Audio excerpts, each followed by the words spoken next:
For instance, you can't become a more disciplined individual in trading and then all of a sudden have no discipline in every other area of your life. It's not like discipline says, okay, wait a minute, my time is up. You finished trading, I'm off. Now discipline disappears. No. All right, ladies and gentlemen, welcome back to the SimCast. We've got a special, really special episode. Really excited about this today. A celebrity, an expert, an awesome trader in this space, Oliver Velez, known as OV, the OG. How are you doing, Oliver? Good to have you. I'm doing fine, John. I'm doing fine. It's a pleasure to be here. Fantastic. Thanks so much for making time for us. Anytime for you guys.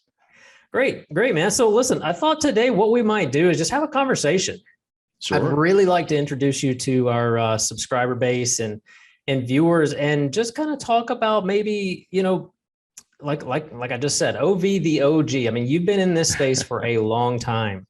Would love to really kind of hit some high notes on how you got started and just your background, your history, maybe some, where you made changes along the way and where you are now. So I'm kind of looking forward to this. Well, yeah, John. Wow.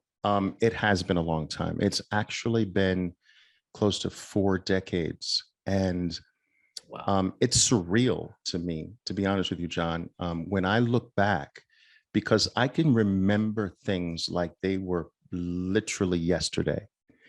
But it's still very difficult for me to wrap my mind around the fact that I've been doing this almost 4 decades.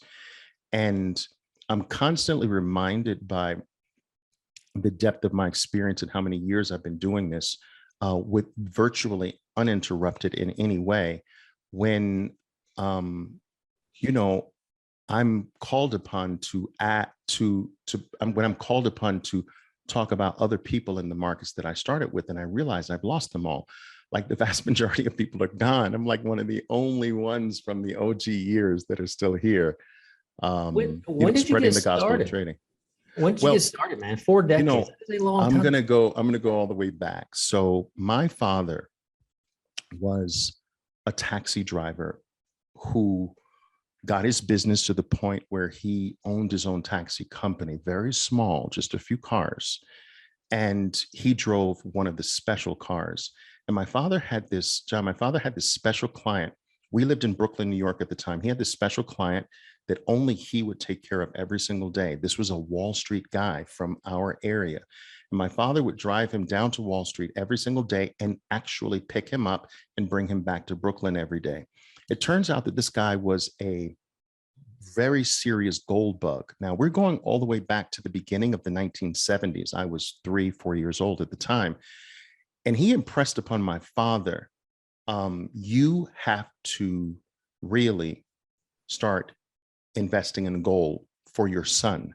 Your son's small. This is going to be life-changing. He got my father to understand or believe that at some point in the near future, the ceiling that the U.S. government had placed on gold due to the agreement all the way back in the early 1950s, when the petrodollar, when the dollar became the world reserve currency, partially backed by gold.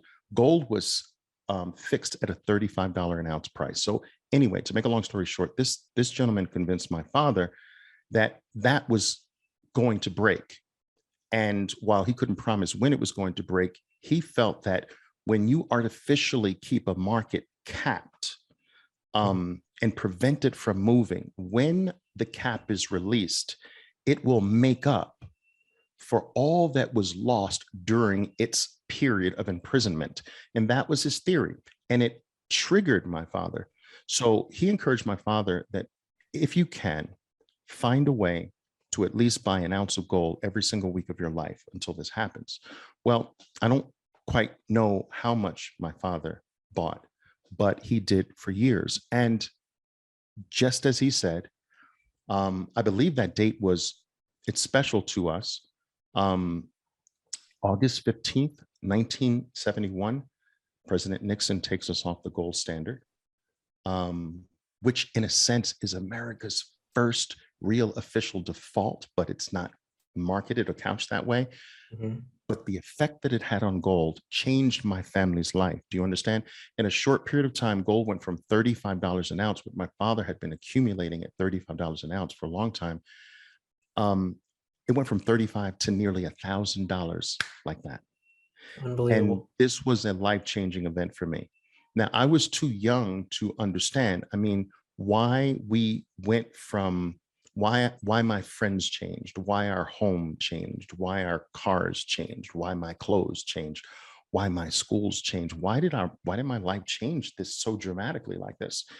And later on in life, I began to understand in my early teens that my father had this huge, big, giant gold play that changed our lives forever.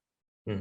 And I was like, well, as I began to delve a little bit more into what he did and how it happened, I realized that my dad had dwindled a good portion of the wealth that he had accumulated with that one big play, trying to duplicate it again. And that's when I began to be gripped. I began to realize, John, that look, if one act, one investment, one play could change a family's life forever that way, then what would multiple plays over a life, or hundreds of plays, or thousands of plays over a life do? Is this something that I could do with my life if one thing like this, one decision had the effect that it had on my life? What if I could get this to a place where I could make multiple decisions like my dad made, and at the same time, not have to dwindle what I've made off one lucky play, be good enough at it to just duplicate it over and over again? And that sparked my desire, 13, 14 years old. I want to do this. When I found out there was a job called a trader, that was it. I gave up everything in life, John. My parents had invested from the time I was 3 years old into a professional piano career for me. I had some talent in that area. I went to a special school for piano proteges. My parents had teachers fly in from all over the world. I was being set up to be a concert pianist. At the age of 15, I dropped it all at the behest of my mom, my dad, everything. I stopped practicing, which I was doing anywhere between 6 and 10 hours a day. Wow. I was playing concerts throughout the United States with this special group of children, of young pianists. Hmm. And my, I was settled to go that route until I got bitten by the bug. And while my parents were very, very upset with my decision to really take my life in that direction, I always tell them it's my dad's fault. Yeah. Hey, thanks so much for watching. If you enjoy our content, please subscribe to our channel and be sure to like our videos. Also, check out tradingsim.com/blog for more content. That's so interesting, man. I mean, were these just conversations that he was having with this guy, like in the taxi as he's driving, and he's like in the back seat saying, "You need to buy gold, man. You need to buy gold." Here's So why. they were my father and my mother and this gentleman. They were avid chess players, and Wow. so he would sometimes come over for dinner, and he would knock down a chess game with my mom and dad every time he came over for dinner. I just remember those moments. How Like, cool is that? isn't that crazy? Isn't that crazy? That's so cool. But there is a special place in my family's heart for this gentleman, which I'm not allowed to say his name, but he really had a huge, profound impact on our lives. And I would say that indirectly, he's one of the reasons that I am a market participant today. And he and my dad are one of the reasons why throughout my entire career, I've pretty much been a gold bug up until recently, Yeah. where I've abandoned gold for Bitcoin instead. But I think that's the gold 2.0, and more. But it has always had an important part in my life. But I then took that passion and desire to just basically throw myself into the markets in every possible way I could. My mother was an assistant librarian. I grabbed every financial book I could off the shelves. And I was fortunate enough to be able to do that and order books and not have to take them back on time because my mother was in the library system. And I devoured every possible thing I could get my hands on. And I would have to say that from the age of 16, 15 and a half, 16, John, I've never done a single other thing in my life. I've never got distracted. I never had a plan B. I never did something else. I never took a break. I never took a vacation from this. I never got to the point where I put it aside and returned back to it. This is the only thing that I've ever wanted to do in my life, my entire life, from the age of 15 and a half, 16.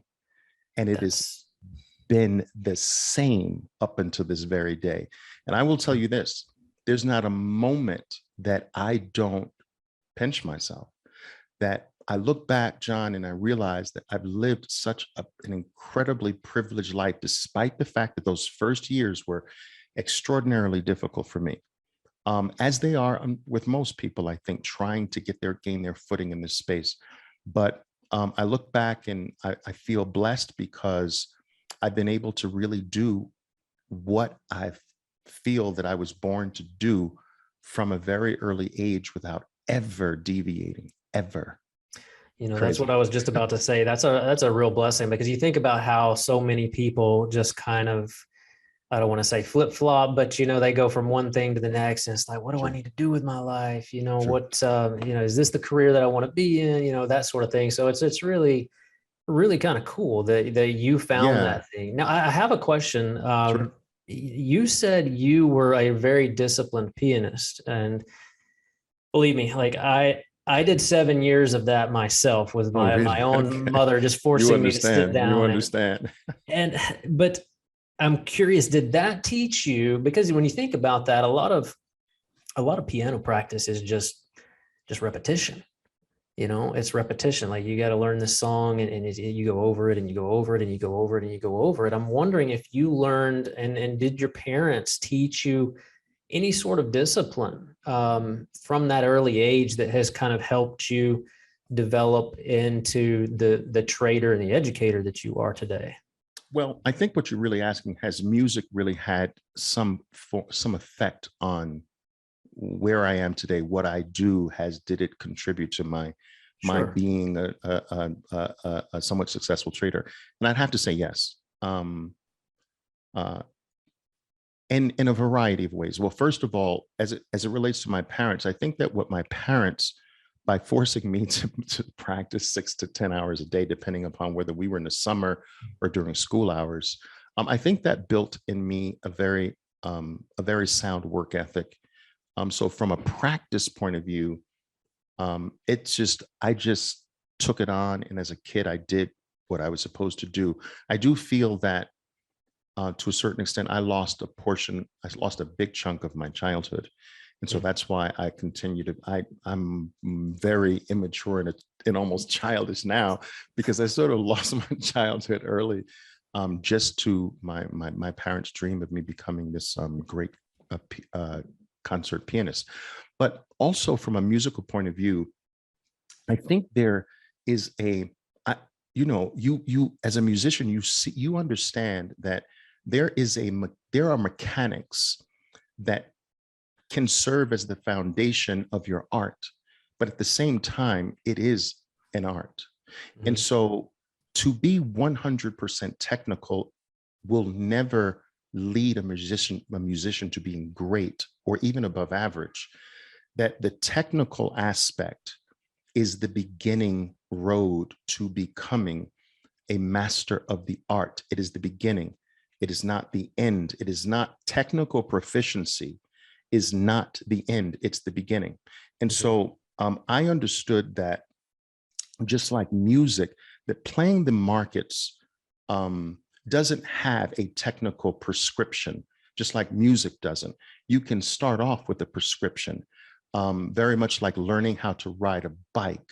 You can start off with the prescription to learn how to ride a bike, but at a certain point, there's an art element that kicks in.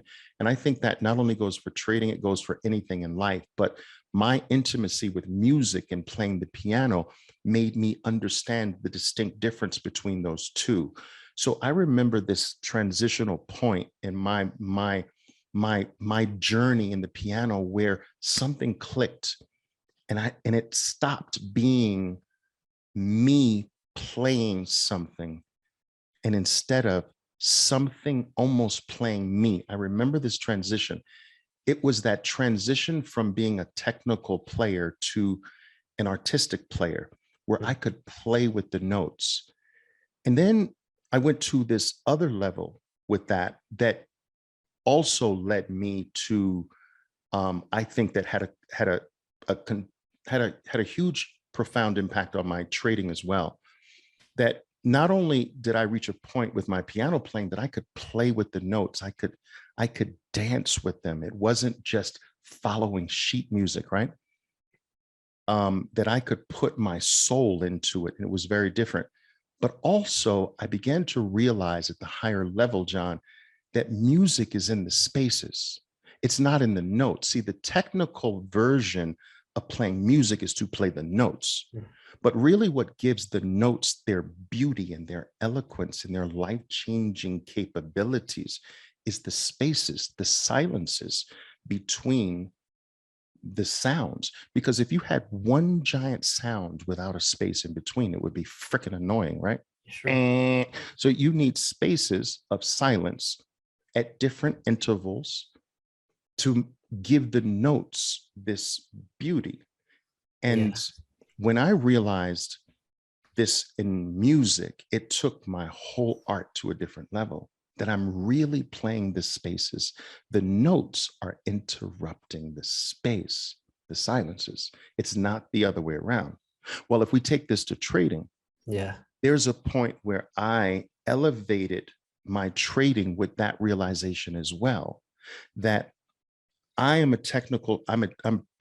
primarily a technical trader. I look at bars that represent periods of activity between buyers and sellers, these bars. So if it's a 2-minute bar and there's a 2-minute bar of activity, there's a beginning of that 2-minute period and an end of that 2-minute period. Let's call that 2-minute bar a note, like a musical note. And then another note starts, but there's a space between all the notes. In fact, the notes are laying on top of one giant space. When I began to see the market, when I began to see the spaces between the market's notes, it all freaking tied together. And it That's was like brilliant. this 3D deep insight into market movements. I could feel the soul of the market. I could feel like I inserted myself into the market's blood flow. You know what I mean? And I think that comes from music. That comes from that realization from music. You know, so yeah, it's tied around. My mother calls me to this very day, Oliver, when are you going to stop playing video games and get back to your music? Right? She still thinks I'm playing video games. Oh dear.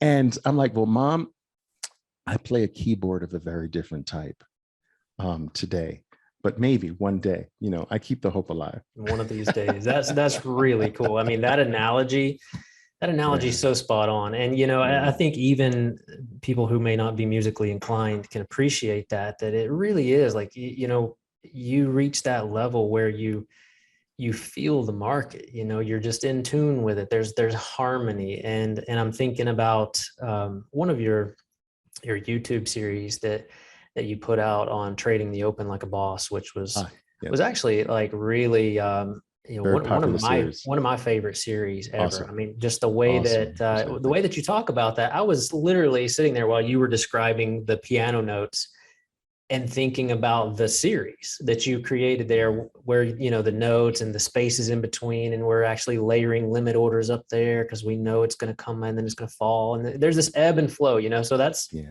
I mean, that's really cool. I love how you put that. Awesome. Thank Um, you. I'm curious, do you actually remember your first trade? Like, how did you put on a trade way Oh, back yes. then? Oh, I yes, mean, this was absolutely. 40 years ago. Absolutely. So look, I'm 16 years old. My family knows the story intimately of what happened with my dad and his gold play.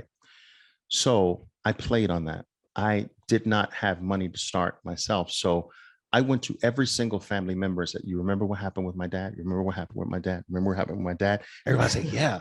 So I'm starting an investment club, a trading club, and Okay. I want us to all contribute to it. And I believe that we can potentially duplicate what my dad did. So everyone was in.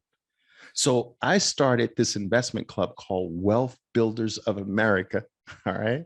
All right. And I got family members from all over the United States just contributing every single week to this fund.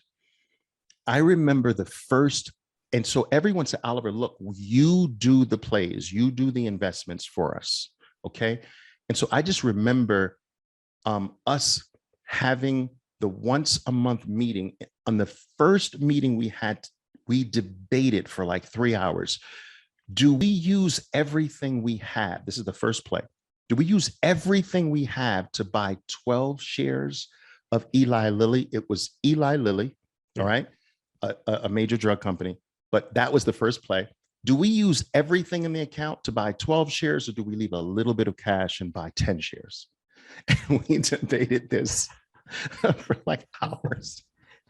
There was a group that's like, no, we should not go to zero. You wouldn't do that with your finances. And I'm like, but wait a minute, this is really not our finances. We're putting money in to just go all out with this, right? So I was on the camp of putting everything in. I finally won. And so I started like that. Now, this moved from family members to friends of family members to, I mean, I had like 3,000 people contributing to this thing at the end of the day. Wow. Over time. And it lasted to this very day.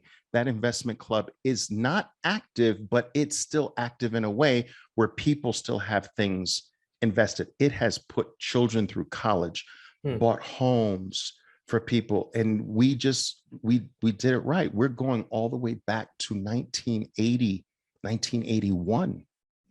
Well, now And there had to have so, been some speed bumps along the way, though, right? I mean, surely the account didn't go straight up. well, with the investment club, not so much. Okay. It was we dollar cost averaged.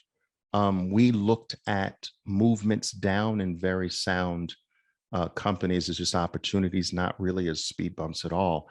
Okay. And so I have to say that there, aside from the big giant market crash in 1987, it was pretty smooth sailing. Now, remember, this is catching the market sort of at the right time, the go-go 80s as well. Sure. Yeah. And that movement right into the top of the market in October of 1987 was just truly spectacular. And what a lot of people don't realize is that despite the fact that at that point, it was the most unprecedented drop in market history, in the market's history, we still ended up on the year. And so many people who weren't, now, was that the live flash through crash? that didn't realize that.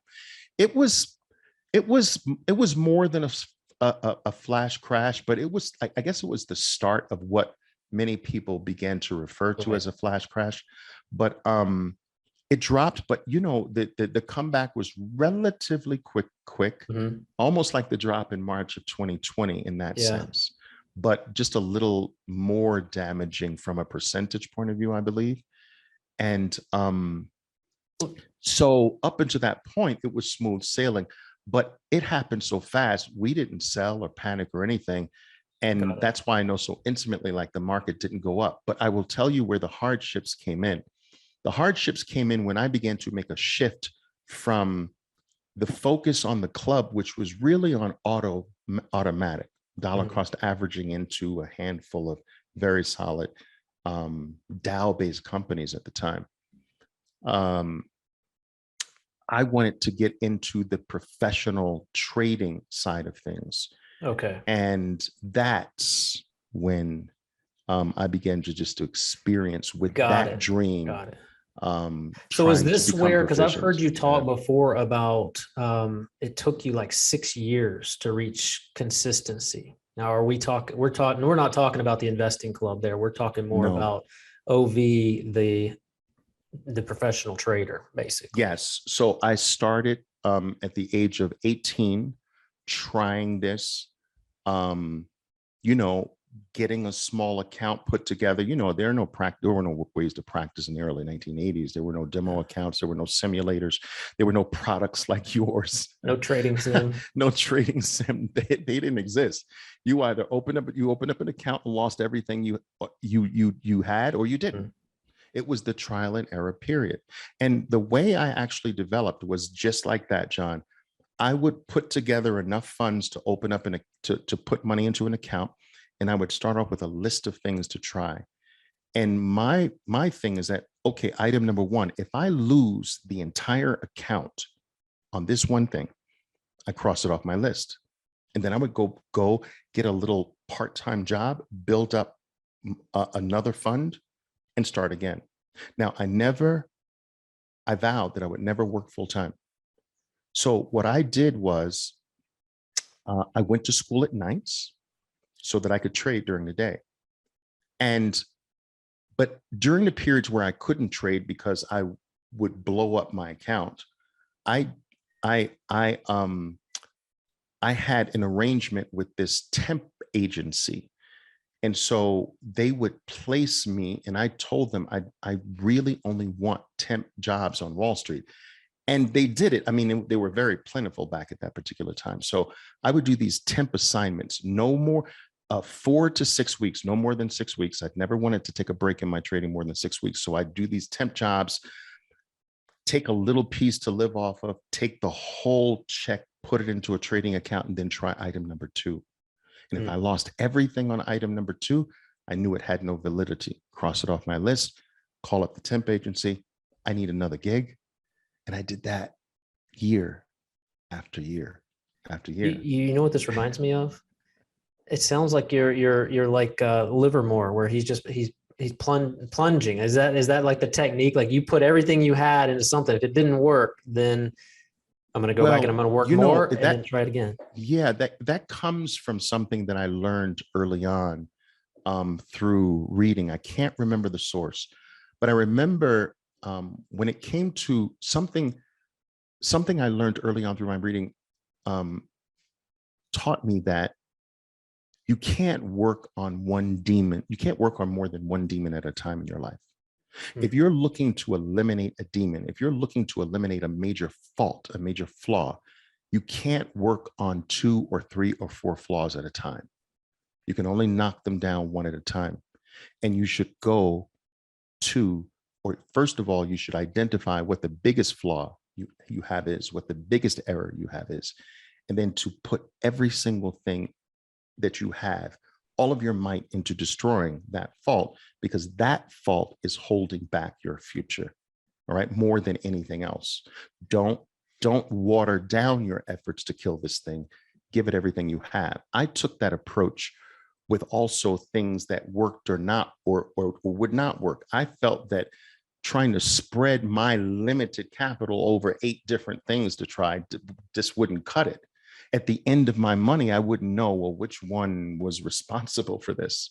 So I took them one at a time. I knocked down one tactic or one approach or one system or one method at a time.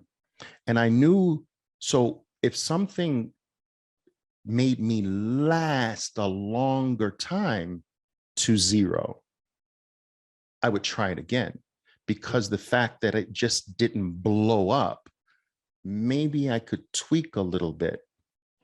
And so over time, I began to collect these little pieces of things that had merit.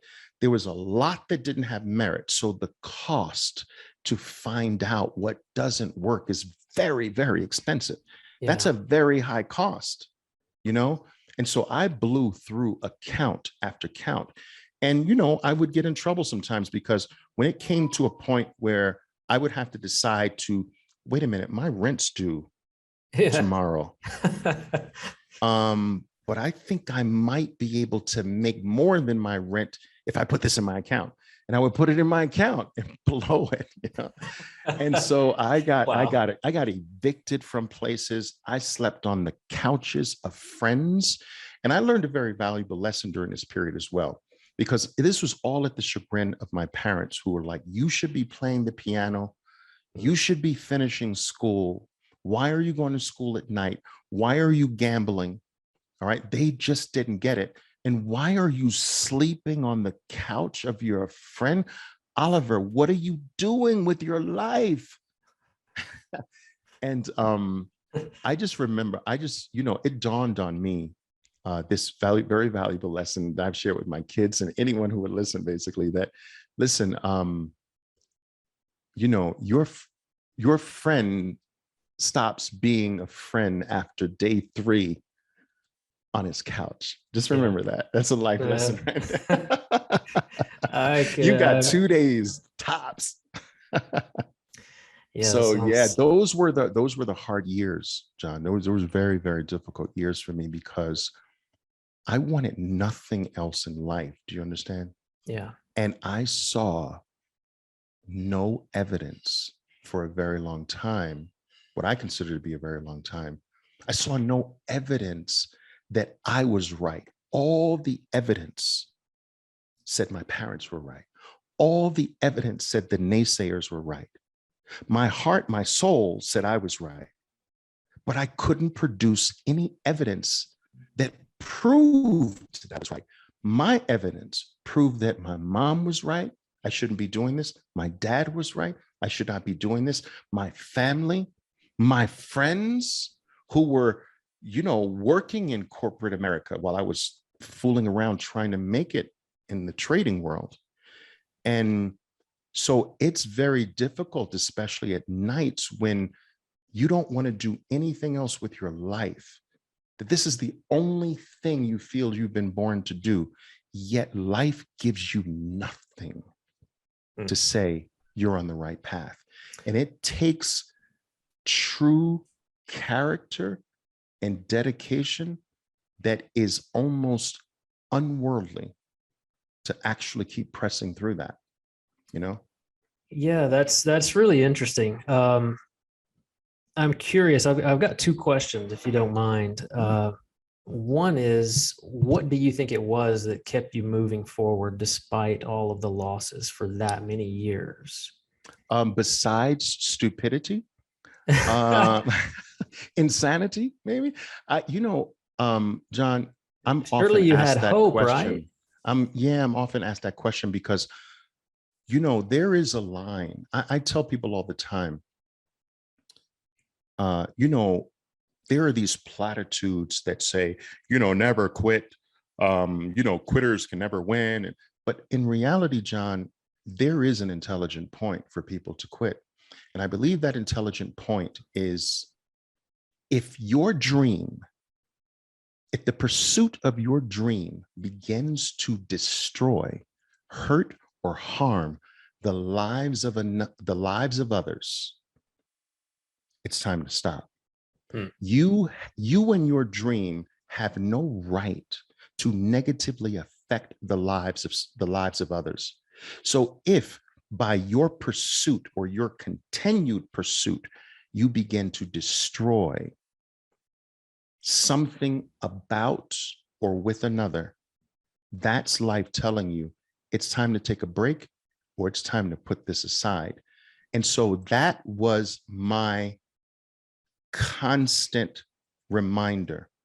That was my gauge. Am I hurting anyone by this except myself?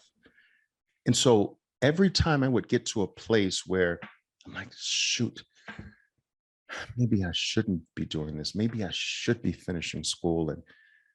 But then I would bring myself back to this point, but I'm not hurting anybody. And I'm still young. Yeah. I can still bounce back from this. And did you have family at that time, or? At the early years, no, but in the middle, yes. So I had my first daughter was born. Okay. But there was some light at that particular time. But I remember a moment of a transition in my developmental years, the dark years, I call them.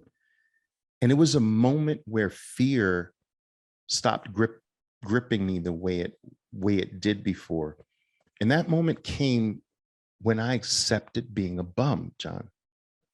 You see, I realized that what the words of my father ringing in my ear, that I was working with that was my motivation. I am going to not be a bum. My father kept saying, Oliver, if you keep up this work, you're almost living like a bum now. You're living from couch to couch, friend's house to friend's house. You can't pay your rent. You're getting evicted here and getting evicted there. That, Oliver, do you know what that's called, Oliver? That's called a bum, Oliver. And I just remember running away from that. I'm not a bum. I'm not a bum, figuratively speaking, right? I got to make this work because I'm not a bum. But there was this moment where it was just really bad, really dark. And I just said, you know what? What if I am a bum? Like, what if I do become a bum? Like, is that really the end of the world? Like, I could be a bum, and I would prefer to be a bum in Miami. The weather's better. I swear to you, John, you think I'm playing? I thought this through. I'm just thinking like Oliver the bum. I can't even picture this. I will be a bum in Miami. I'll have a tin cup in one hand, a copy of the Wall Street Journal in the other. I'll beg for change. And I'm like, but you know, and I'm being a tiny bit facetious, but check this out. There's this moment where I feel like there are so many people in the world that do things that they're not good at. It just gives them joy. Like, look at all the golfers in the world. They rip up the golf course every freaking weekend of their lives, and they do it until they're 85 years old. All right. And so it gives them joy. And so I said, so what? You know what? So what if I don't make it? So what if I never realize my dream? I love to do this. This is what I feel like I've been born to do. And if I have to get a part-time job every 2 weeks, every 3 weeks, and do this for the rest of my life so that I can keep this dream alive, so that I can do what gives me the deepest joy in my life, I'm going to do it, and I don't care. All right. And I used to tell my dad, you smoke and you don't want to smoke, and you know smoking is bad for you, and you've done it since you were 11 years old. So I'm going to do this for the rest of my life, and I don't care. It gives me joy. And when I reached that point that I stopped caring about whether I made it or not, that's when like like, I don't know, trumpets start playing or something like that. I don't know. Like, I started to see some light. Yeah. And I realized that fear was what was holding a lot of things back, you know? Yeah, it sounds like it. I mean, it sounds like fear. It also sounds like, you hear about this all the time where you've got like these athletes that go to college and they're looking to play collegiate ball, and they've got, maybe a parent that was a great athlete or something like that. So like there's all these great expectations and all this kind of stuff, just like hammering you, just pressure. I think that's some amazing psychological wisdom there that you shared. That's really cool. Well, I appreciate that. Now, I do have a second question though. Sure. That from earlier. You spent a lot of time, obviously 6 years. Now, granted, there was not a lot of repetition there because obviously you had to get a part-time job. You come back, you trade, get a part-time job. You're testing these strategies, as it were, I'm assuming. Sure. And I'm wondering, what were your biggest influences back when you were reading all those books in your mother's library? Were those the strategies that you learned from maybe some of the old technical titans, or like who were your underlying influences? Well, from a technical point of view, the only thing that really I felt was worthwhile out there was Edwards and McGee. So that was sort of like my start reading Edwards and McGee. What was it? Technical analysis of the stock market or something like that.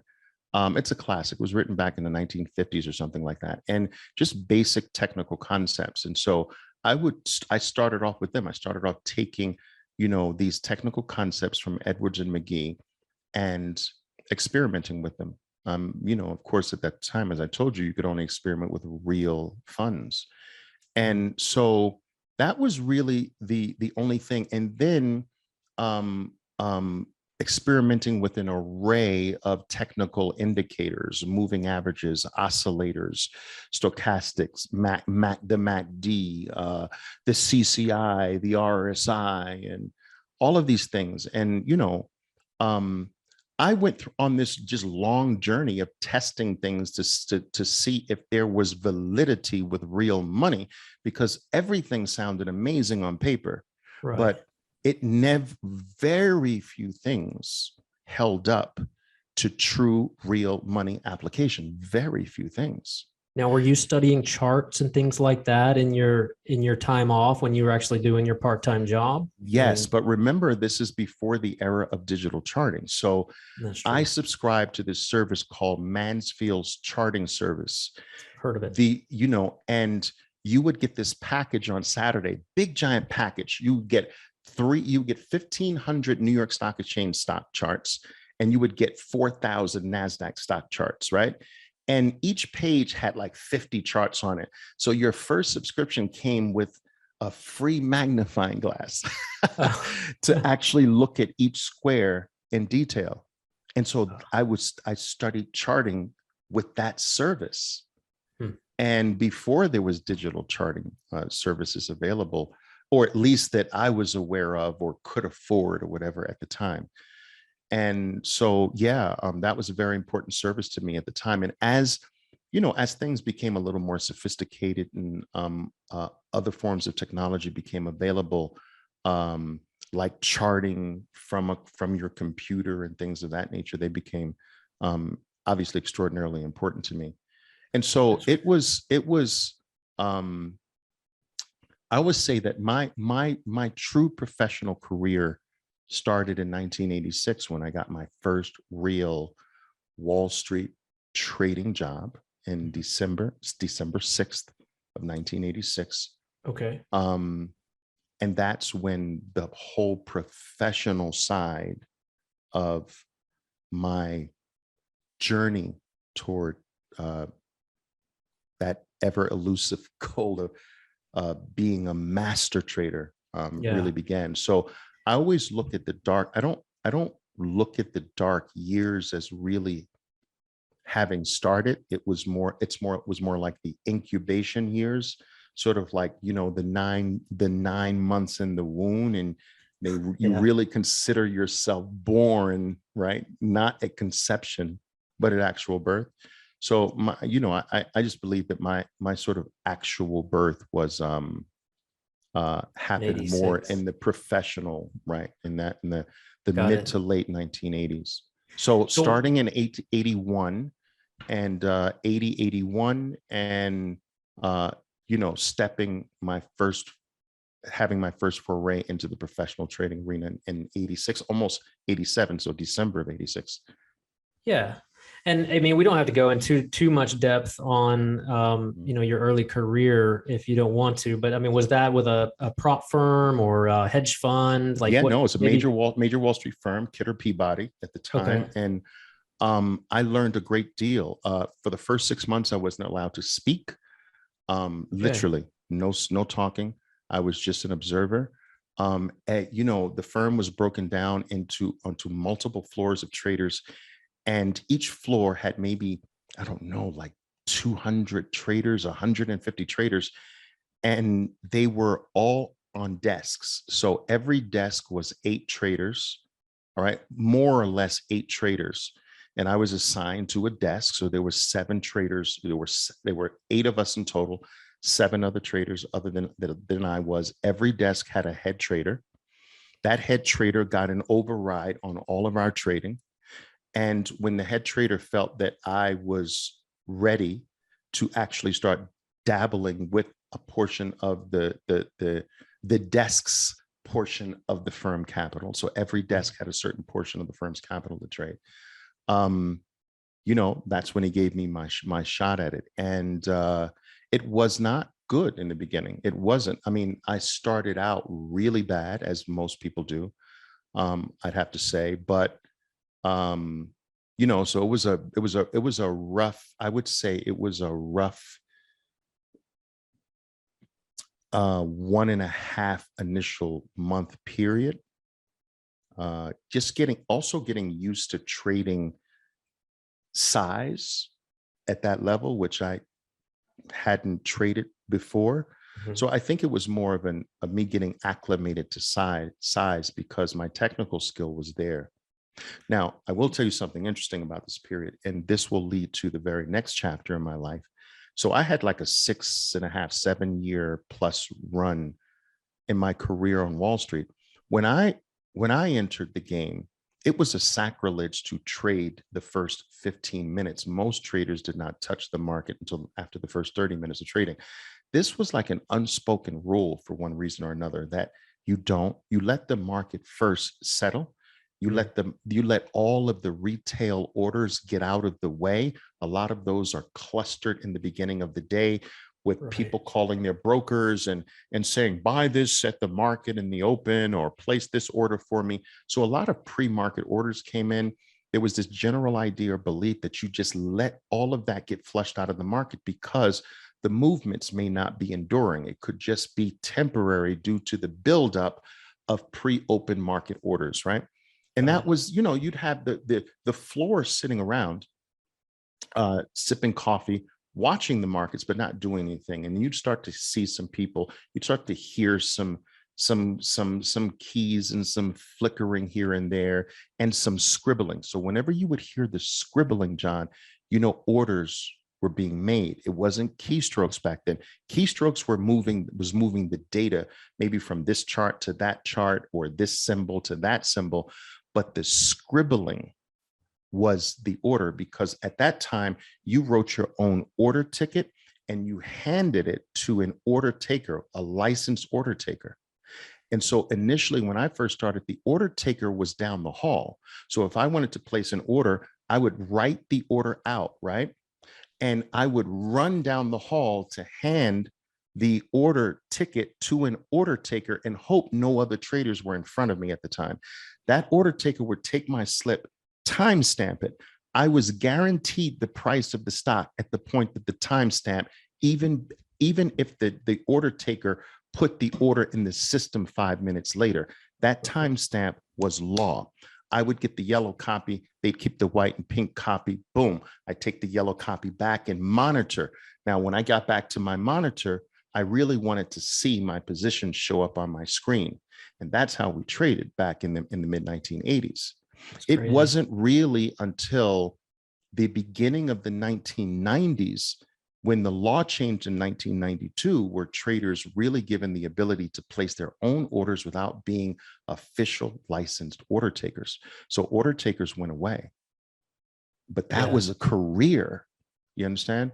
And so I do want to finish this point where people didn't trade the first 15 minutes.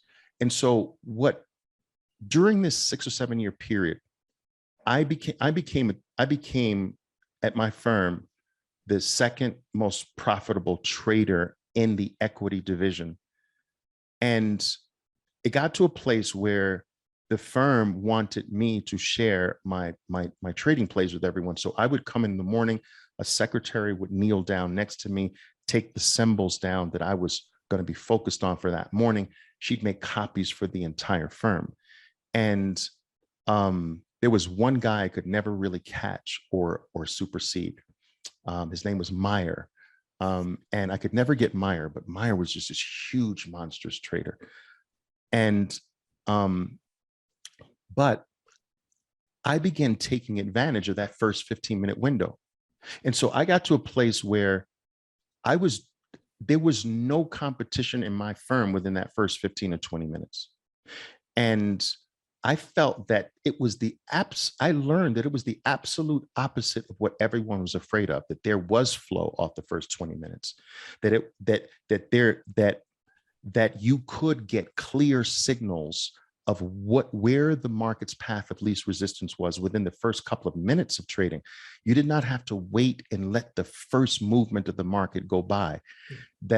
I began making anywhere between 65 and 85% of my total daily take in the markets came from the first 20 to 30 minutes of the trading day. And so over time, this became so odd, interesting, increasingly to the firm, first to my head trader on the desk, then to his supervisors, then to the floor, then to the firm. And so other firms began to catch word of this. And so the fax or the copy that the secretary made for my firm began to find its way on the floors of other firms, which I didn't even know. And then other firms and other firms. And then other firms began requesting my firm, can they have me over to speak to their traders after market if I'm willing to do it? And I would accept every invitation.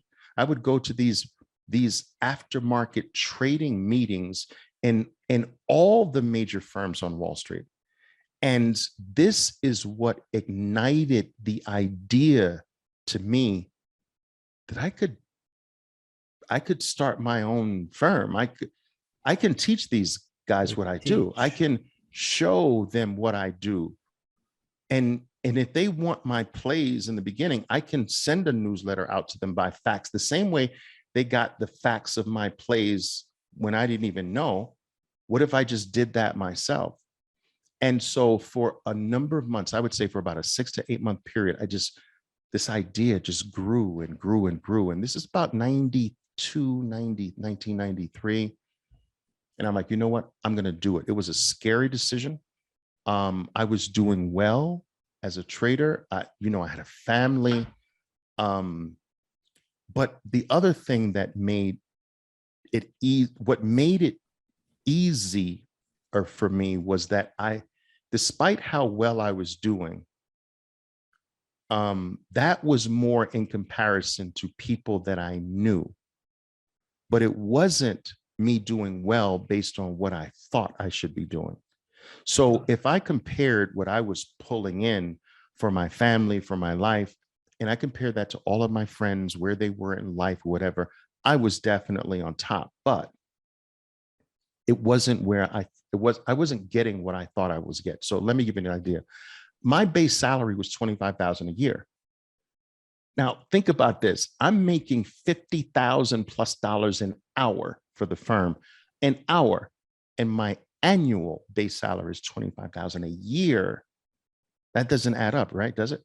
Now, of course, the biggest portion of that is your percentage of the gains and the bonus. So there were these bonus levels that I could gain profits to hit these bonus levels. But at the end of every single year, somehow, John, I never got all those levels that I hit. I hit them. There was always some reason, some excuse where, all right, Oliver, you hit level 7, but you're only going to get a bonus up to level 3 because of this, that. Let's see what you do next year. And so this it gnawed at me. It was almost like the message was, you should be happy with what you're getting. But I'm adding up what I'm making for the firm and what I'm getting, and it just doesn't add up. And so it was a combination of things. It was this growing popularity amongst the professional Wall Street crowd that wanted me to actually show them and talk to them about what I was doing. There was the reliance on what I did by my own firm. And there was this never really paying me the levels I should have, that I actually legitimately hit. Why do you think that is?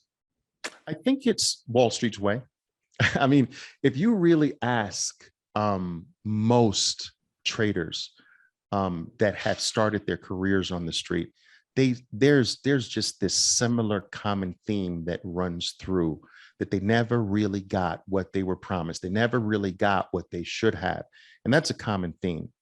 All right. And so I'm not saying that I was unique in a way. Some people have always asked, Oliver, do you think that had anything to do with race or anything like that? And I never really felt that. I never really felt that it had anything to do with, other than that was just the culture, that, it wasn't like I was a VP of the firm or whatever.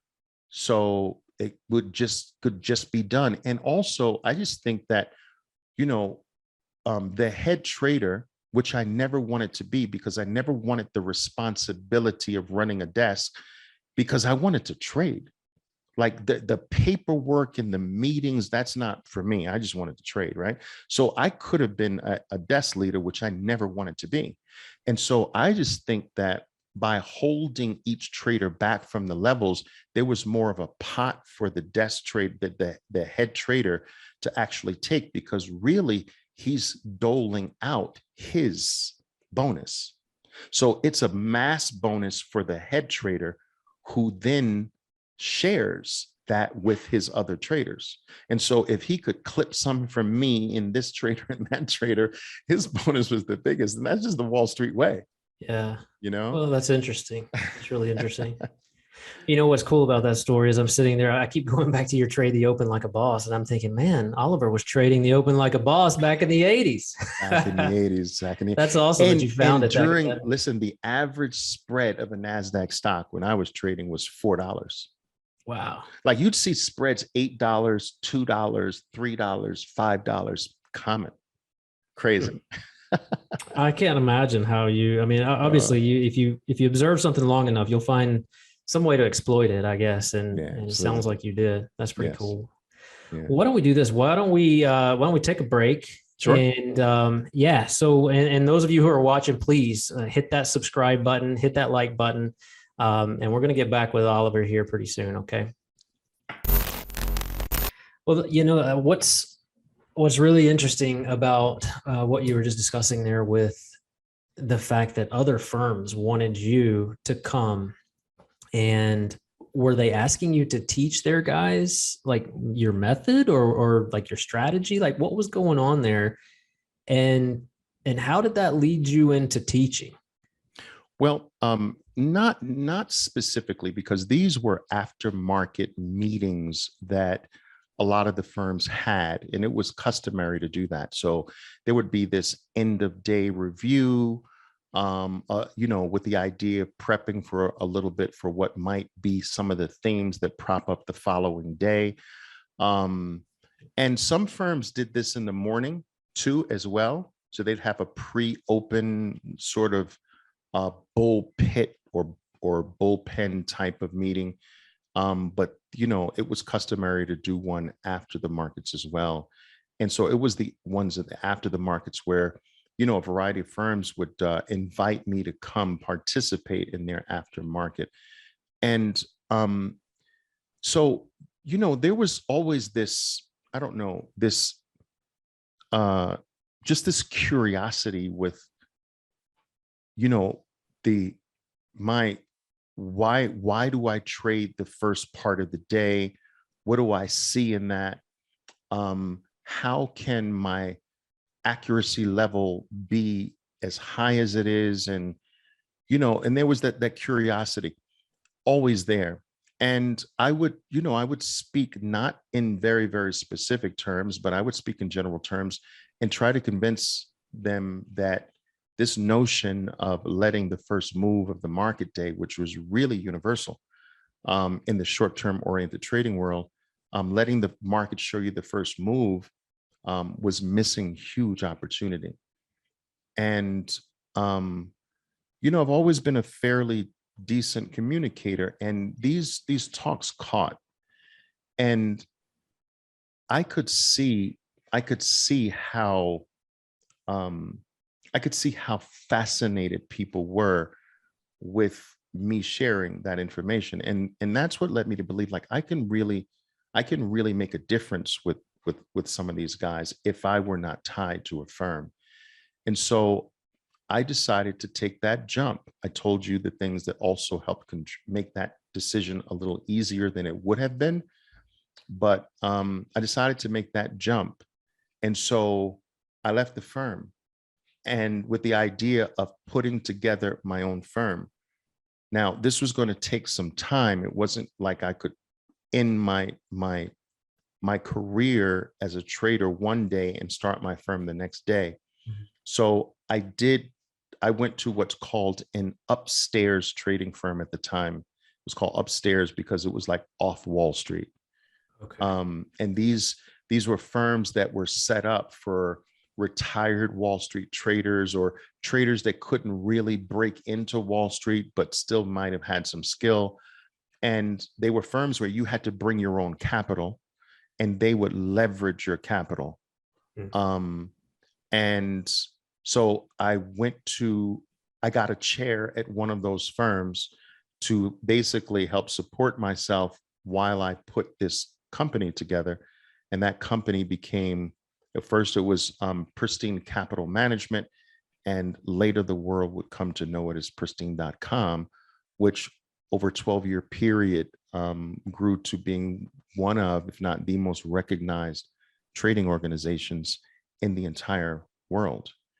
And, I grew that firm from my basement apartment in the Bronx, New York, from having one client to having 88,000 clients all over the world with services in 5 different languages, and an educational division that became chosen by Barron's as being the #1 place to go for professional style training, education, and services. And that was a huge honor for me. So you And enjoyed it. You I enjoyed did. teaching. I did. I did. I enjoyed the impact that it had on the traders for a while. And I did tire of it a bit. I'll be honest with you, but I had a very nice run with it, and I was booked for years, John. I charged Wall Street firms. I charged $25,000 a person for Wow. 1 week, and I limited every single class to 10 people for years, and I was booked for years. Mm. And so, the street loved the exclusivity part of it, where there's no more than 10. All right. They loved the cost, actually. They felt that $25,000 was small. And so, I'd every single week of my life for years, I was dedicated to trading with the traders and training them in terms of what I do. And that was really a big part of the training at that time. It was Yeah. hands-on training. They came into my trading office, um, had a chair, and traded their accounts. We traded our accounts together day by day throughout that week. And it This was is yeah, it was an incredible time.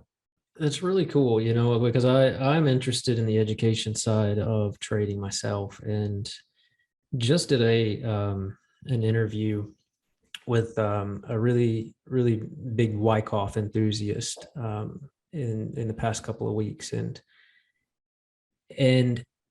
one of the discussions that he and I were having, and it reminds me of what you and I are talking about right now, is like the lack of formal education in the industry. Seems like it's kind of a recurring theme, but from your standpoint, back in the 90s or 80s, 90s, whenever it was that you got started with Pristine, sounds like that you were faced with something very similar, and even on a professional level, which is interesting. So would you say that from an institutional and a professional trader standpoint, there really weren't that many options other than just learn from your head trader, observe, like you said, Yes, for a number of weeks or months, don't say anything, learn their strategies, then start to apply it, that sort of thing, but absolutely, it John. sounds like you Absolutely. applied a structure of Yes. education. Yes. I was one of the first firms to actually formalize an educational process for traders. Mm. You know, Up until that point, the street, Wall Street, they took pride in the fact that there was no training. They took pride in the fact that this is an art that's passed Yeah. on from person to person. And so we were on the tail end of um, this very personal Wall Street and this technological breakthrough that was going to ultimately end the personal element of Wall Street. And so Wall Street was traditionally very personal. On the floor of the New York Stock Exchange, you got to know the specialists of this stock and that stock. And, you went out to dinner sometimes together. And when you needed a big order to be done, it was personal relationships. You got in front of everybody because you had a relationship with this guy. You called up someone from another firm that you knew, and you got an inside scoop because you had a relationship with this person. The NASDAQ had come on the scene earlier to start breaking down that personal element, and other technological breakthroughs as well, such as you don't need a personal order taker. Now you can place your own order. So there was this initial movement now away from this personal thing that Wall Street really embraced as being special. You have to know someone. Someone has to bless you with the knowledge. Someone has to tap you on the shoulder and knight you if they like you. And if they don't like you, you're in the cold. Yeah. And so there was nothing formalized. And so, I was one of the first firms to come on the scene to do that, where I had a structured program. There were chapters, there were things that we did, there were that our live trading periods were up until a certain point, and then we go to the drawing board. And that's why I believe that in 1998, so I started the firm in September of 1993. In 1998, I got the surprise of my life. Barron's, the venerable Barron's. This is the most respected financial paper, that weekly paper, or in the world, in the professional world. And they had me. They did this ranking of all firms that provide professional services to professional traders, and they ranked me number one. And I never forget this, because it just, like, it took my firm into chaos. And but yeah, I got the honor of my life with that. And I believe it all tied to the fact that it was structured. And I was also turning out some extraordinarily profitable traders from the program. And so, it led to having almost a 12-year backlog. It's crazy. It's crazy. Yeah, it sounds like it, man. It sounds like a really good run. I mean, what ended up, if you don't mind, like what ended up with it? I think I've heard you say you've sold it, or sold it back in Well, the day, or did you have partners involved? Or remember I mentioned that, yeah, I did have a partner involved. I remember I mentioned to you that I did start to tire. I started to tire. I started to tire of really making wealthy people wealthier. And remember, there was this movement that was being driven by this little tiny thing called the internet, right? So the internet was bringing a level of independence. It was ushering in a new era for Wall Street, and in every other category of life as well, as we know, of course, as we know now. It was ushering in a new era. It was an era that was pointing in the direction of the institution not being the force to be reckoned with, but the individual. And so this was the ultimate movement toward the tail wagging the dog. And we've seen the full fruition of that movement that started all the way back in the late 1990s to today, with the Reddit groups that basically ran Wall Street off of Wall Street. Mhm. But that whole movement that transitioned the power away from institutions and gave more of it back to the individual, or more of it to the individual, because they never had it. So not back, but to the individual, really started, the seeds of that started with new order handling rules in 1992 that gave every individual the right to place their orders, which kicked off the online revolution, the online trading revolution, which kicked off internet-based trading, which ultimately led to individuals basically being a force to be reckoned with. If they get together in groups, they can move things, right? And so I saw that movement developing right before my eyes. And I began to increasingly become more interested in bringing Wall Street to Main Street versus to help the old guard. So it just felt better to me to point all that I had and all that I had become and knew in that direction. I wanted to begin to help people that were more like me and not more like the people that were paying me $25,000 a head. And so that's what I wanted to do. And what led me to leave my baby, my firm, which, came along with a set of problems. But what led me to do it was my desire to fund my own traders, that I felt that that was the new future. Just like a formalized way of training traders was the new future in 1992, 1993, I felt that in 1996, 1997, we had transitioned to not just training traders and sending them on their way, but providing them with the capital after they're trained as well. You see, I got tired as well of handing off very successful traders to other firms. I'm being a question like, why am I not profiting from the fruits of my labor? Like I help this person get to this level of profitability, and then he takes that skill to another firm and they get the lion's share of the reward for that. So all of that came into play, and I began, you know what, I'm going to start not only training, I'm going to add the funding piece to it.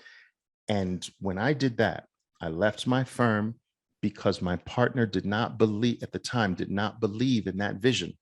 And I believed in it so explicitly that I was willing to take my whole life's work and walk away from it. All right. Not the ownership piece of it, but walk away from the day-to-day piece of it and start my own thing with no partners. I mean, no, I did start with another partner, unfortunately, but this new direction. And my God, John, it was, you know how they say when an idea's time has come, you can't hold it back. It felt just like that. Everyone was really trying to get me to not do this. They said that I would lose my whole fortune. I would, I would get hurt by this, that you can't, that I'm not Goldman Sachs. I can't fund traders. I'm, 92% of traders fail. So it's a losing proposition. And I went along, I just felt it and I did it anyway. And it turned out to be just a phenomenal success. So to this very day, we're 13,000+ traders worldwide, not funded, but in training programs at different levels all over the world, 96 different countries, and at varying degrees of development in their process. And of course, yes, a chunk of those traders are fully funded by me 100%, and we're in business together. So what I do today is put traders in business. It's not my business. I set them up in their own trading businesses. They trade when they want to. They trade wherever they want to, when they want to. They trade with the frequency they want to. It's just that I'm responsible for training them every single day. I'm responsible for funding the entire operation. And so I get a portion of any gains, and I take 100% of the risk. So the trader doesn't take any of the risk. What that means is that the trader just loses money and decides to quit one day and says, this is not for me. That's my loss. So I take the loss. The person does not have any obligation to pay me back. And this has proven to be one of the best decisions I made to go in this area, because I began to see it as a way to affect and change the lives of people in underdeveloped areas throughout the world. So think about this, John. If I can train a person to make $100 a day, I mean, come on, $100 a day in an area where they make, for an example, Venezuela, $4 a month. $100 a day and they make $4 a month. There are certain areas where people make $25 in a month. Yeah, it would be life-changing. That's life-changing. Yeah. And so this whole also, like, it opened up a whole brand new possibility of bringing financial freedom to people that basically have always experienced the three major lacks in this world that divide people. It's the lack of access to knowledge and information, the lack of access to technology, and the lack of access to capital. And these three things create all the classes in the world, because if you are not technologically astute today, if you are not technologically relevant, you are a dinosaur and you will never make it. If you do not have access to the right information and knowledge that can have an impact on your life and your future, you just simply don't have access to that. No, I totally agree. Education. So I'm talking information, knowledge, education. If you don't have access to education, you're lost. So no access to technology, you're lost. No access to information, knowledge, education, you're lost. No access to capital to help make your dreams a reality, to help you do. It takes money to do things in this world, no matter how, however else we want to look at it. So I provide these three things to people that would never really have access to these three things at the same time. Yeah, no, I think that's awesome. And honestly, like, I would love to go, if we have time later, I'd love to go more in depth on that. Sure. Well, what I would really like to kind of discuss is, because, how I found you, I feel like there is almost like a tale of two Olivers, almost, as it were. There's more than two, but okay. What's that? A lot more than two tails. Yeah, okay. possibly more than two. Well, just from the man that I've seen and the prolific work that you've done as far as like education goes, and you're a staple on the Money Show stage, but I see two men there. I see a guy with a suit and a tie, like this Wall Street go-getter kind of thing, Wall Street preacher or whatever. I don't know. You've got that persona, right? And you've got books, you've got great education. And then I see the guy that I'm looking at right now. And, the guy who does not look his age, who's twice, three times as fashionable as this guy, who's younger than you are. I need to take some tips from you, obviously. So what happened back then? Is there,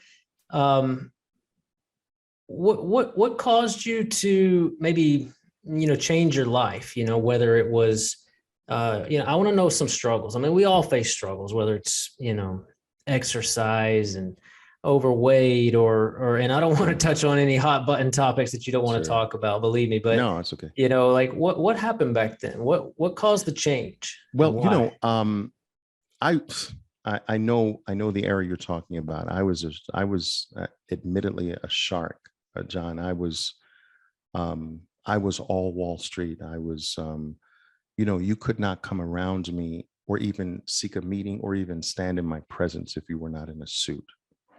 I required everyone who joined my firm to visit my tailor first. And I'd come from that Wall Street culture. And it's just the way I was. I was a stickler. I was, quite frankly, an asshole about it. And without boring you with too many details, there was a shift that definitely happened. Part of that shift was just breaking totally away from the Wall Street culture and going deeper and deeper into helping bring Wall Street to areas of the world that would never have exposure to this opportunity. And so it's very clear that I could not go to that part of the world's population in a $15,000 suit, right? It's all that the gap that you create there is just so big. And so to approach that world as if you're really from it, and I am, in a way. I became Mr. Wall Street, but I didn't come from being Mr. Wall Street. And so I just, I consciously wanted to change my image to being more approachable to that segment of the world, to be more approachable to that segment of the world's population. And I just, again, I increasingly got more tired and tired and more disillusioned with the whole traditional Wall Street way. And if you look at things throughout the world, they've moved that way. And so, you look at the way, I mean, it started off with really, in a way, Bill Gates and then Steve Jobs. And, you look at the CEO now, Zuckerberg of Facebook, and these guys are rarely in a suit. And you look at Elon Musk, and then you look at the new crypto related millionaires and even billionaires today. They're a lot more relaxed, and so I just think that the whole movement goes this way. And I vowed that you would never. I think I've reached the point where I don't have to dress up for anyone. So I know there's some people that have problems with the way that I show up for shows and talks or whatever, but it is what it is. If my knowledge can't stand on itself, and my almost 40 years of experience, and you let my attire get in the way, then I think that's your loss. Oh yeah, no, I totally get it. It seems like we all kind of have like those moments in our lives where maybe they're defining or transitioning, whatever it is to I don't know, it's kind of like identifying what your true self is. Sure. It sounds And like you may have found that. yeah, John, and also like from a health perspective, I went through this radical change not too long ago.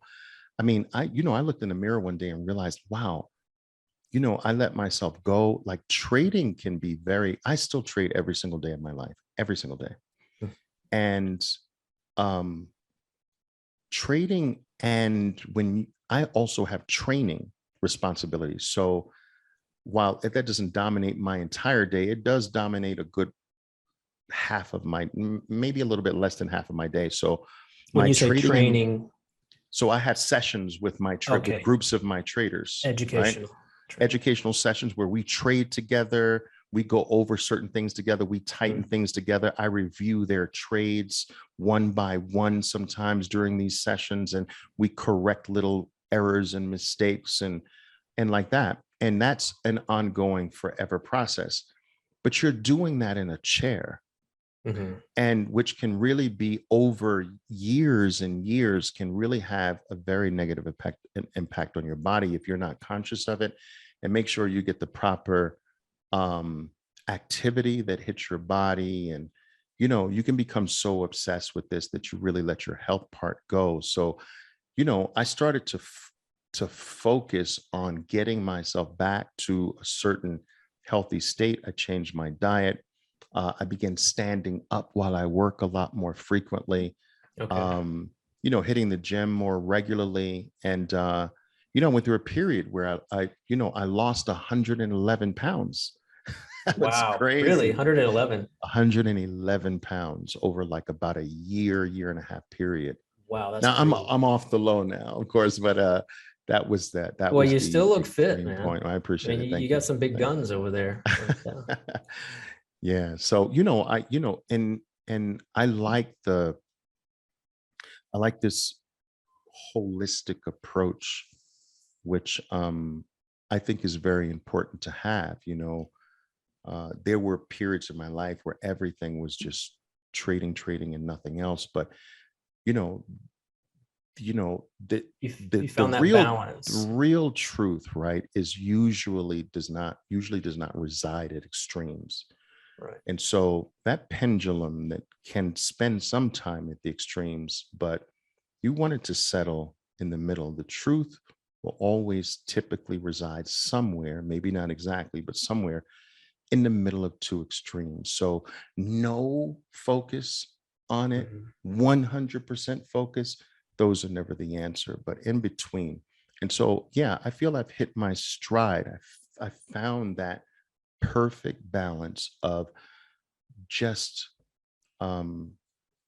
dealing with every important aspect of my life in an honorable way, not robbing honor from one to give another part more, but each part getting just the right amount. And that's an art. And I think it takes time and a lot of experience to kind of get all of your pieces together in that way. And I do feel that I've done that. So Yeah, I fair feel enough. fortunate. Is this something that you actually, as part of your training, discuss, like the balance, the health? Because I know, I mean, you trade the open like a boss. I mean, you can teach how to trade, that sort of thing, but do you actually include kind of like that holistic approach Well, to your traders? let me write that idea down. You just gave me an idea. I shouldn't do that Really? next. But no, I don't. Usually just keep it. I usually keep almost everything trading oriented. But Okay. it really is. I think it's important. I mean, obviously, I think it's important. Um, but no, I don't do that. But that's not a bad idea. The holistic approach, and I think that as a trader matures and develops, especially the traders that have gotten beyond the point of trying to become profitable, the Mhm. traders who are supporting their lives through this activity at a certain point, I think that the vast majority of them mature and they hit that moment in their development, in their S curve, if you will, Yeah. that makes them focus more on just quality. So not even so much money, where it's just like, was this a quality trade? Am I living my life in a way that an honorable, quality driven way? Um, and so, I've always told my traders that trading is a microcosmic version of life. Mhm. And the precepts that are the same precepts that call for you being a great father, a great human being, a great husband or wife, or a great member of your church, or a worshiper of your God, right? The same, the same precepts that make you that are the same precepts that make you a good trader. They're not different. They're practically the same. And so you can improve in your trading and not improve in other areas of your life. It's impossible. For instance, you can't become a more disciplined individual in trading and then all of a sudden have no discipline in every other area of your life. It's not like discipline says, okay, wait a minute, my time is up. You finished trading. I'm off. Now discipline disappears. No, the development of discipline in one thing is automatically applicable in every other thing in your life. And so you can improve your trading without improving your life. And Mhm. when the trader really, truly, not just from an intellectual point of view, but actually understands that trading takes on this different nature, there's a different quality to it. The goal stops being just buying something for $1 and selling it for 2. It starts to become the vehicle you use to change your life, to change the quality of your life. And so we all understand that there are times when something needs to be cut out of our lives, whether it's a toxic relationship, a bad marriage, whatever. But there's a time where things have to just come to an end. There's a time to cut a cancer out of your body. The same way that you need to know that in life, you need to know that in the market. There's a time to cut your trade. There's a Mhm. time where this stops being good and starts being a cancer. And if you hold on to this relationship that you have with this trade too long, it can destroy your life. The same way in your regular life, if you hold on to a destructive relationship too long, it can ruin your life. And so these are life lessons we're learning when we're learning how to handle ourselves in the market, because the market is nothing more than a microcosmic version of life, that bigger market we call life, right? And Yeah. and so everything is inextricably intertwined.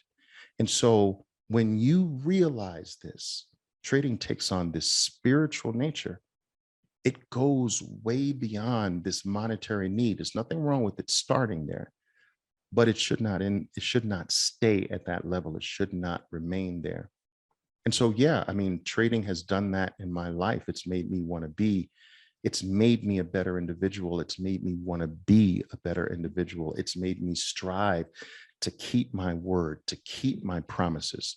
If I can keep my promise to my trading plan, that means I can keep my promise to my wife or my children or my personal God. But if I can't keep my own promise, the promise I wrote down, the promise I made to myself, if I can't keep my own promises in the market, how can I keep my promise to anything else? I mean, it first starts with you. And so the market can serve, trading can serve as this very revealing mirror into your soul. And that's the problem that I think some people have, that it shows how ugly we can be sometimes, that we shift the focus to a different strategy or a different approach or a different mentor or a different seminar or a different method, a different indicator, a different platform, a different firm. You know, it's like, instead of like, because when we get that glimpse, it's showing us a glimpse of ourselves, we move the blame to something else because it's painful. It's painful when you realize I can't do what I know I should do. You know, trading is not just knowing what to do. I mean, most people can get themselves to the point where they know what to do. It's, can you do what you know you should do? And very few people in life do what they know what they should do, right? I mean, they should work out, they should eat better, they should, most people don't, right? So it's not just knowing, like we were talking about earlier in the conversation, where I learned in music that the technical knowing is the beginning. Yeah. You know, and if you think that just knowing is the answer, you're going to be very shortchanged. But anyway, yes. So trading is, in my opinion, very inextricably intertwined with life and personal growth. And it's very special in that way. And when you realize that, it does take on a different dimension. That's some pretty deep stuff, OV. Pretty deep. Yeah, no, that's really good. I appreciate you sharing that and your experiences. So I know we've talked a little bit about your endeavor to fund traders, the fact that you continue to trade every day. Why don't we wrap things up with like where you are now? I mean, you're big on Bitcoin. Seems like I've seen something on you wanting to start like a Bitcoin bank or something like that. You know, like what's going on with you? Like, what's happening right now? Well, Bitcoin has suddenly, as it does, gradually first, then suddenly, just become a very integral part of my life and my mission and my work.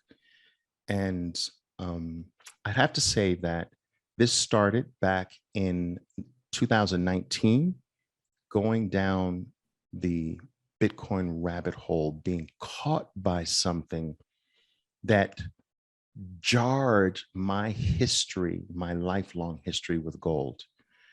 And I'll tell you, John, I had a huge chunk of gold in a vault in London. And I'd never seen the gold in my life, ever. And, you know, I'm paying these storage fees, I'm paying insurance, I'm getting these reports on my golds. I don't really know what's there. I've never visited the vault. No one showed me the cage where my gold was supposed to be with my name on it. And it just began to dawn on me as I became a little bit more aware of Bitcoin and its characteristics and how it was primarily built to be the digital form of this analog asset. And something exploded. Like, oh my God. Like, wait a minute, gold has served as the base layer of the world's monetary system for the last 6,000 years, but we have moved to a digital world. We've moved to a world where analog items have been digitized. We've moved from going from kerosene lamps to light our homes to electricity, where you can't really see it or touch it, but you know it's there. And so electricity has this immaterial element to it, we've moved from our analog phones to digital phones today. You can buy an analog phone, the ones that with the cord attached to it that you can dial for $37 on Amazon today. But if you want to go to the digital form of phone, like an iPhone Max or something like that, that's going to run you $1,200 to $1,500, right? We've seen our music go from going to see a band or a group play to listening to the band on vinyl, to listening to the band on a cassette tape, to a CD, to now nothing. You can't touch an album today. You can't touch music today. It's been totally dematerialized. It's been totally digitized. We've digitized music. We've digitized movies, from Blockbuster, where you used to go grab a physical movie, to Netflix today, where you can't touch one. You can touch your screen, but you can't really touch the movie anymore. It's been dematerialized. How do you put 1 billion songs? How do you give 8 billion people access to music? You dematerialize it. How do you give 8 billion people access to movies? You dematerialize. 8 billion people can't hold a physical music, a physical movie. But if you dematerialize it, it's instantly accessible to the world. This caught me that gold is being dematerialized. That we've had the analog version for all of these years, 6,000 years, in fact. But this is the dematerialization of it. And there is not one instance, John, in history where the dematerialized version, the digital version of an analog thing, is equal to or smaller than the analog thing. So if you take the analog phone that's $37 today, you take the iPhone that's $1,500 today, exponentially higher. That the value of Netflix is exponentially more than the value of Blockbuster, which doesn't even exist today. All right. That which is digital, that which has been dematerialized, will not only move to the point where it's equal, it will greatly supersede the value and size and importance of the thing that it replaced. And when I begin to see Bitcoin as this digital, new, modern era version of this 6,000-year-old ancient rock, and I begin to see, well, wait a minute, this ancient rock is worth $11 trillion in value, and this is worth 200 billion. But wait a minute, this is supposed to now, if I'm right with this theory, not only go to 11 trillion to match the value of gold, it should exponentially take out the value. That's what's happened to every single thing on the planet that's been digitized and or dematerialized. And wow. Yeah. That exploded. Now that Mind blown. happens, mind blown, 2019. But I still felt that from my technical knowledge of markets, it wasn't ready. And I waited for the right time. And my God, almost as if just all the planets and stars aligned. I'd shorted the market in February of 2020. I got on stage and I announced to the world what I was going to do. This was at a money show in Orlando, Florida. And that video went viral. They filmed it and it went viral, where I'm calling for a market collapse. I'm telling them what I'm going to do, and we get the collapse, the pandemic collapse, right? A couple of weeks later into March, right? This collapse, profits explode. I announce I'm covering the shorts, all of them, that the move down was too big, too fast. I expected a collapse, but not like this. Covered, and I announced on March 12th, you can see this on my IGTV page. I went public on March 12th from the lobby of the wall of the W Hotel in Times Square, New York, to say, I'm now parlaying all of my assets, all of my gains from the short into Bitcoin today. Now that was March 12th, 2020. Bitcoin was down over 50% at the time. I announced that I would be starting my accumulation under $6,000 a coin, all the way down. Every 500 points I'd be buying on the way down. I felt that we were in the zone of the bottom.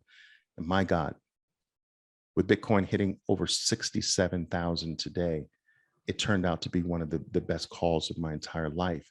What I'm very proud about is the fact that I carried over 4,000 people with me.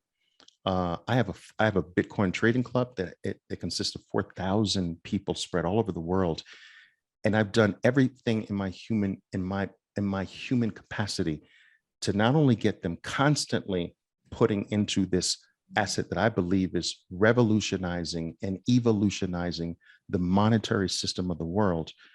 I've done my very best to try to get them from selling it, because this is not an asset that you sell or trade. My life has been surrounded around trading, but you don't trade this asset, John. So you're treating it like gold. You're just hodling, basically, like we're Yes. hanging on to this thing.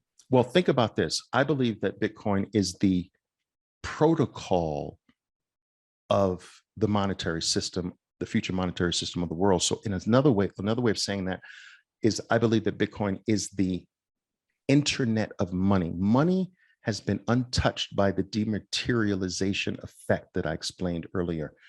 So we got the dematerialization of music and photos. Nobody has albums under their coffee table anymore. You've got the photos digitized in your phone, right? So we've digitized photos, we've digitized music, we've digitized everything in life. I now can hold an entire library that my mother used to work in on my iPhone. We've digitized books, we've digitized education, we've digitized everything. The only thing that's not been touched by that movement is money. And so Bitcoin's come to do that. Now, imagine if we had the ability to buy into the internet as the protocol, not the Amazon on top of the protocol, not Facebook on top of the protocol, not Google, who's tied its business into the protocol. What if you could own the protocol? Like if Google moved itself over a 22-year period to become $1 trillion asset, and Amazon over a 24-year period became $1 trillion asset by plugging themselves into the protocol. If they're both $1 trillion assets, doesn't that mean the protocol they're plugged into is worth more? Well, Bitcoin is the monetary protocol of the world now.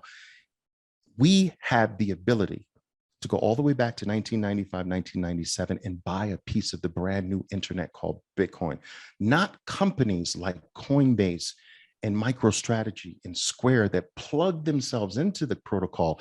They're going to be valuable as well. I'm talking about owning the land underneath those companies. The internet was the land underneath Google, underneath Apple, underneath Microsoft. That was the land that gave them life, but we were never able to own it. Bitcoin is the land of money for the future. And we have the ability to stake our claim into the protocol. You don't sell the protocol. You can buy and sell the companies on top of the protocol to your heart's desire. You don't sell the real estate. Interesting. That's my 3-minute pitch, I think. I've never heard it put like that. That's, I mean, it makes it pretty clear, honestly. There you go. Now, yeah, I mean, I think it's definitely, it's going to change the way we live. And I think you're on, I mean, you're perfectly right about it all. What I'm curious to know is today. So, I mean, what's that? It's not just, I mean, all-time new highs today from 3,800 to 67. So far, so good. But I think that we are still in the beginning. We're still in the beginning, John. This is just the beginning. And the message I keep pounding the table on is that, you can't regard a 12-year-old baby as being finished. Yeah. I mean, Apple's 44, it took 44 years to become $1 trillion asset. 44 years. Was there ever a point that was smart to sell it? No. Was there ever a point that was smart to sell Microsoft? No, it took Apple 42 years, Microsoft 44 years. It took Google 22 years, Amazon 24 years, Bitcoin 12 years. And it's a baby. We can't it's still early. I mean, this is going to, in my opinion, run for decades. It'll run for the rest of our lives. And when I tell people that, they feel like that's strange. Like, how can you say that, Oliver? But I say, well, look, these things have run your whole life. These items I just mentioned, Apple, they've run your whole life. The market has run beyond your life. The market's been going up for the last, 60 years, 70 years in a row. Bond market's up 300 years in a row. Gold's been rising for 6,000 years, albeit very gradually lately. But still, like, when you think of the enormity of this this time and space that we're in and what Bitcoin brings to it, it's literally mind-boggling. And so I'm just out there pounding the table, making sure that I do my part to just help the adoption. You know, I think it's going to be important for people's future. Right on. Well, why don't we wrap it up there, man? I mean, that's I think that's a good way to end it. That's honestly. a great way to end it. Let's end it on the way of the future. End it on the best thing. Absolutely. Good stuff. Hey, listen, thank you so much, Oliver. Thank you, I really appreciate you making time for us. It's been a pleasure. Good stuff. Hey, Anytime. by the way, tell us how we can reach out to you. How can viewers find you? Well, look, my YouTube channel is called Oliver Velez Trading. I have actually 3. That's the English channel. I have a channel in Spanish and Portuguese as well, but the main channel is in English, Oliver Velez Trading. I want you to look me up there. I spend a great deal of time every single day making sure that I put out a piece of content that's really specifically designed to raise your level of market sophistication on all parts of trading, from psychology to strategy to tactics. And a lot of work goes into that. It is one of my dreams to really leave behind a legacy or a body of work that I believe will provide what I did not have when I first started in 1981. And so go over to that channel. That's where you can find a good body of work and a continuing body of work every single day. Subscribe, make sure you hit the bell in the right-hand corner. Turn all notifications on so that you don't miss anything. Follow me on Instagram. You can find me everywhere at OLVelez007. That's OLVelez007. And I'll be talking to you. Perfect. Thanks, Oliver. Thank you, John. Thank you.